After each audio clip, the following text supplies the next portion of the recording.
r/NoSleep. Posted by u/horror, junkie123. I'm a barista at a coffee shop for the dead. Frank got a girlfriend. Part 4.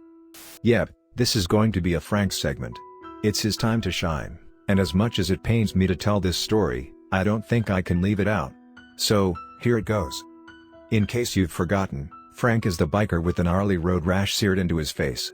Aside from Nona, he's the only other person who comes in literally every day. Honestly, he's not my favorite, but all things considered, Frank isn't that bad. Don't get me wrong, I like the guy. He seems like a decent person. He's just really corny. I think what gets on my nerves the most about him is his dad jokes. I'm all for a good dad joke every once in a while. Aren't we all? But believe me, Frank's jokes are far from good.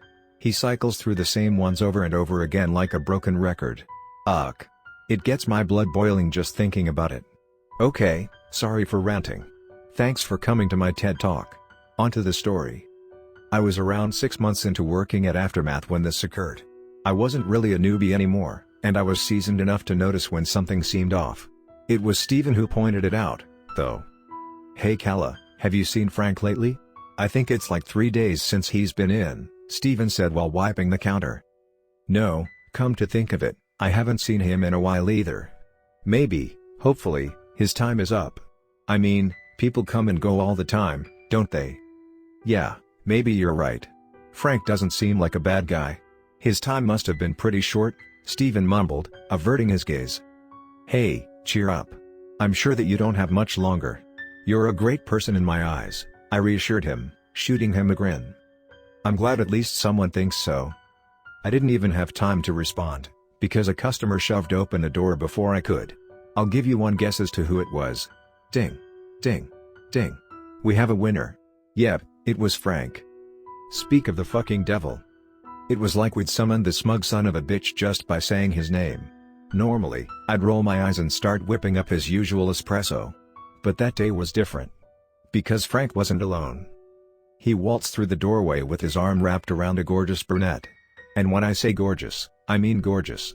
Seriously, she looked like she stepped straight out of a magazine. Lush, wavy hair cascaded down her back. Long, slender legs protruded from a short pencil skirt. Beautiful, deep blue eyes peered around the shop, shimmering like the ocean. And on top of that, the girls weren't shy either, if you know what I mean. I don't swing that way, but I found myself drooling over the enchantress. This had to be some kind of joke, right? Frank is no spring chicken, and this lady was a solid 15 out of 10 on the hotness scale. There was no way he could pull a bombshell like her. Could he? Frank let go of the girl, and lowered his shades, something else that was completely new, to make eye contact with her. "Go find yourself a seat, babe. I'll get us something good." She nodded, surveying the room. The woman took one look at Nona and shuddered. She plopped down at the table furthest from him, which coincidentally is Frank's regular spot. Can't say I blame her. Nona is fucking terrifying. Frank sauntered up to the counter with more swagger than I knew he possessed. Even then, he had a big, goofy grin plastered across his face. I've always liked that about Frank. Most days, he seems pretty content with life, or afterlife, I guess. "Ooh, Frank, I'm impressed. Cute little lady friend you got there. Where'd you meet her?" "Oh, you know. Out. Not too shabby, huh? I may not be as young as I used to be, but I still got it," he smirked, glancing at the stunning woman sitting in his normal seat. "I'll give it to you. You did good. So, what'll it be, hotshot? A couple of blonde espressos?" "She'll have a blonde espresso. I'll take a black coffee." I stared at him, eyes narrowed. "Frank. You don't have to get a black coffee to impress her. She won't think any less of you for getting your regular order." Frank sighed, his expression faltering. "Kala, can you just get me the black coffee? This is the first girlfriend I've had in a while, and I really don't want her to think I'm a wimp." "Wait. Hold the phone. Did he say girlfriend?" If I'd been drinking something, I would have spat it out. This was the first time I'd seen this woman and those two were already official? The dead don't waste any time, huh? "Frank, how long have you been seeing this girl? Where'd you meet? What's her name? I want all the details. Spill it, mister." That familiar grin returned to his lips. "Most days you won't even crack a smile, but I get a girl and suddenly you're all ears. I see how it is, Kala." "Well, duh. You were gone for 3 whole days and now you come in with a girlfriend? No shit, I'm gonna want to hear about her. Frank chuckled. Well, alright. I'll come in some other time and fill you in. Don't want to keep her waiting. Deal? Sure thing, buddy. Go take a seat. I'll bring your drinks right out. Oh, and Frank. I'm proud of you, I said, shooting him a soft smile. For a second, I thought I could see a tear forming behind his sunglasses. That means a lot, Kala. It really does. Thank you. As Frank took his seat opposite from his supermodel girlfriend, Ivan's door creaked open. Right. On. Cue. Of course. I'd be damned if I was going to let that horny bastard ruin Frank's chances with this girl. Ivan licked his palm and slicked back his hair. He swept a few crumbs from his dingy white beater before sauntering up to me and Steven. Gross. How do I look? He said, shooting me a wide grin. He had lettuce caught in his teeth, but I wasn't going to tell him that. Disgusting, as per usual. Where do you think you're going? I am going to become acquainted with Pretty Lady. Oh, no the fuck you're not. You will not go anywhere near that girl. Do you understand me? I seethed angrily, jabbing a finger toward his chest. This is probably the only woman Frank has ever managed to date, and you will not screw this up for him. Got it? This is no way to speak to your boss, Ivan sneered. Oh yeah? Well, this is no way to treat a loyal customer. Fine. I will not interfere. You are buzzkill, Kala. So I've heard, I said as Ivan slunk back to his office. Great job on damage control. I'll make sure that he doesn't try anything if you're not around, Steven said, flashing me a thumbs up. Thanks. The last thing we need is that rat bastard sticking his nose where it doesn't belong. Frank and his new lover started coming in regularly. It took about 5 days before Frank switched back to his usual order. I guess he couldn't handle the plain coffee anymore. I was happy for him. I really was. But although he wore a genuine smile whenever he was with her, I couldn't help feeling like Frank's new girl was hiding something. Why did I think that, you might ask? Well, to be quite honest, it was the way she looked at Nona. He was no stranger to the normal mean mug stares from other patrons, but this woman didn't just scowl at him. She'd look almost disappointed every time she'd spot Nona in his seat. Like she was really hoping he wouldn't be there. The whole thing felt strange to me. I needed to know if my concerns were justified. Hey Steven, I whispered after tending to a customer. What's up? Have you noticed anything off about Frank's new girlfriend? I feel like she's up to something. Steven's brows furrowed in confusion. Nope. I'll be sure to keep an eye out, though. Why do you ask? Oh, just a feeling. It's probably nothing. It is that time of the month for me, I said, pursing my lips. Whoa. Hold it right there, cowgirl. TMI. Whoops. My bad. I watched the pair like a hawk after that. Well, as discreetly as I could, at least. Oh, and by the way, Frank never stopped by to fill me in on all the juicy details. Was I a little pissed at him for that? Duh. But honestly, I couldn't stay mad at him. He looked truly happy for the first time since I'd started working at Aftermath. Nona was gone when it happened. It was strange to see his table empty, but it did happen every once in a while. I guess even he has matters to attend to every now and then. It was only Steven and me in the shop. Frank and his girlfriend, whose name I'd learned was Kara, shuffled through the door. Kara's eyes lit up when she noticed that Nona was gone. An uneasy feeling twisted in my gut when I saw that. Kala, can I get the usual? Frank shouted, waving to me as he headed to his spot. Sure thing. Coming right up. I began preparing Frank's order, but I didn't have a chance to finish it. Because a nauseating, sickly sweet aroma began wafting throughout the shop before I could. It wasn't like anything I'd ever smelled before. If I had to put a finger on it, I'd say it was like someone had mixed a high-end perfume with sulfur. Sweet with a putrid scent lurking just below the surface. It took me a moment to notice that I was paralyzed. I couldn't move a muscle. Fear coursed through my veins like venom. What the hell was going on? Blood pounded in my ears as I watched Kara stand from her seat. She was grinning from ear to ear like a child on Christmas Day. The smell grew stronger the closer she got. That evil bitch. I knew there was something wrong about her. My eyes darted from side to side, searching desperately for anything that might be able to help me. That's when I noticed Steven out of my periphery. I couldn't be sure, but I thought I noticed him wink at me. Kara sashayed up to the counter, leaving Frank alone at his booth to helplessly watch the entire thing. Poor guy. He'd been used. My heart shattered for him. Frank might not be the most perceptive dude out there, but he didn't deserve that. "Hello, Kara said, squinting to read my name tag. I stared blankly at her in response. Ha. How inconsiderate of me. You couldn't respond if you wanted to. Yeah, no shit, lady. I'm sure that you're wondering why I'm doing this. Well, long story short, you could be a very valuable asset to me. A live girl who can mingle with the dead? You will make a great translator of sorts. I knew that you wouldn't willingly work for a demon, and there's no way that thing would have allowed me to take you. So, this was my safest option, Kara said, making her way behind the counter. Shit. This was not good. Nona was missing, everyone was frozen, and I had no way to defend myself. Yep, this is it. I'm doomed.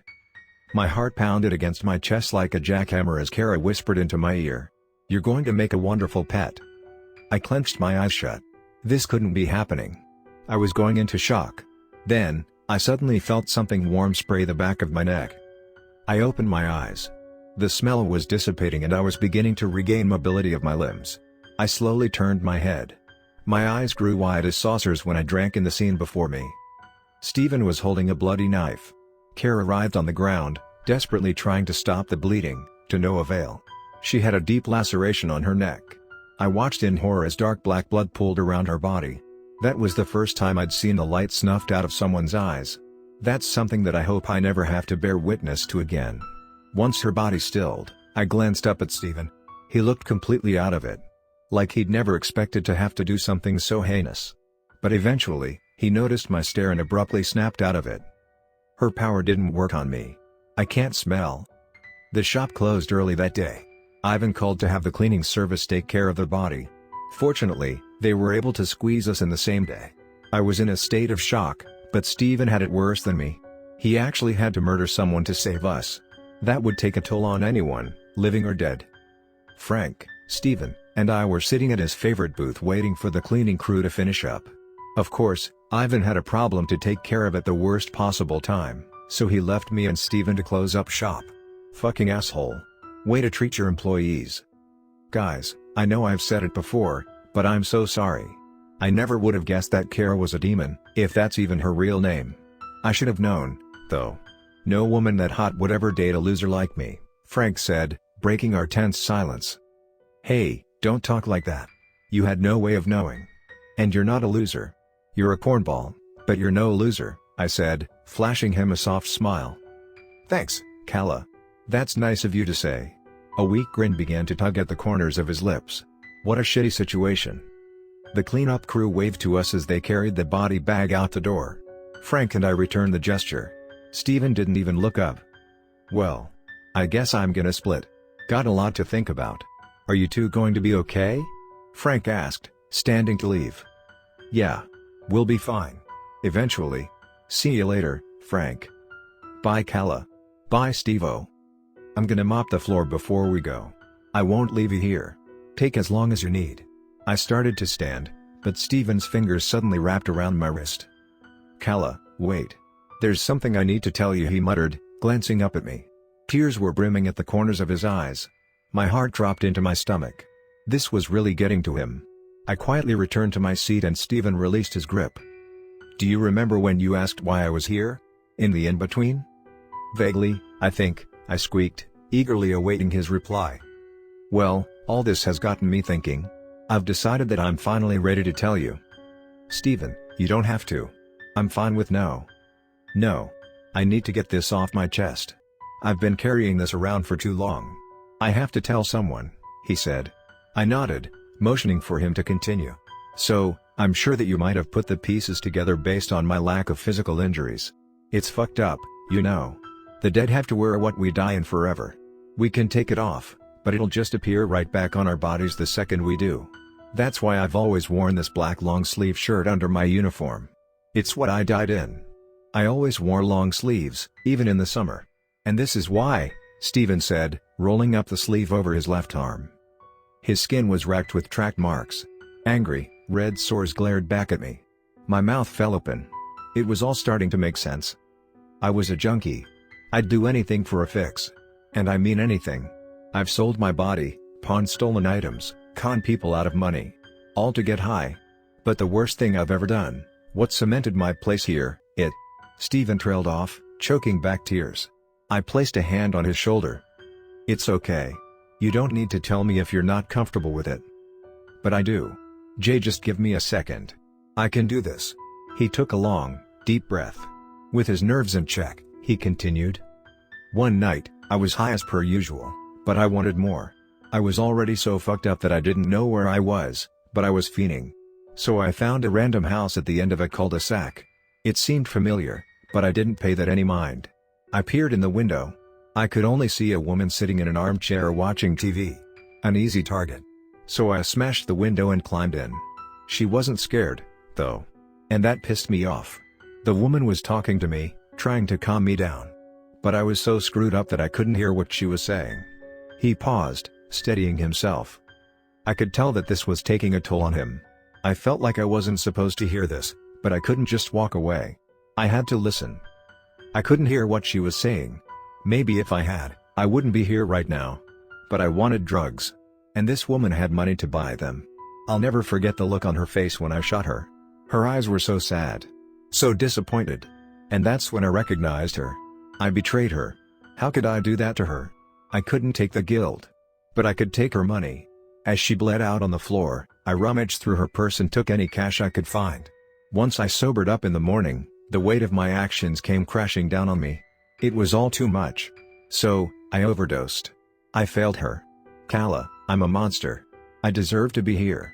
I killed my own fucking mother for a fix. He broke down, sobs racking his body. I didn't know what to think. Steven was such a kind person. How could he do something so disgusting? No. That was in another lifetime.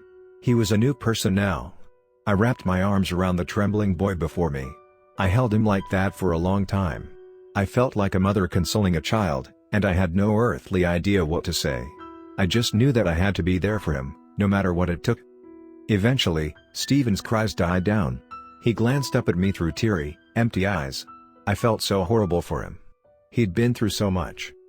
You probably think I'm a terrible person now. I don't blame you if you do, Steven said, pulling away. Hey, I don't think you're a terrible person. In fact, I think you're one of the most genuinely kind, caring people I've ever met. All that was in another life. You've learned from your experiences and used the pain that they caused to better yourself. I think your mom would be proud of the man you've become. Steven's face contorted in confusion. Then, his visage melted into one of acceptance. He locked eyes with me, a renewed sense of determination sweeping across his countenance. Thank you, Kala. You don't know how much that means. I really hope you're right.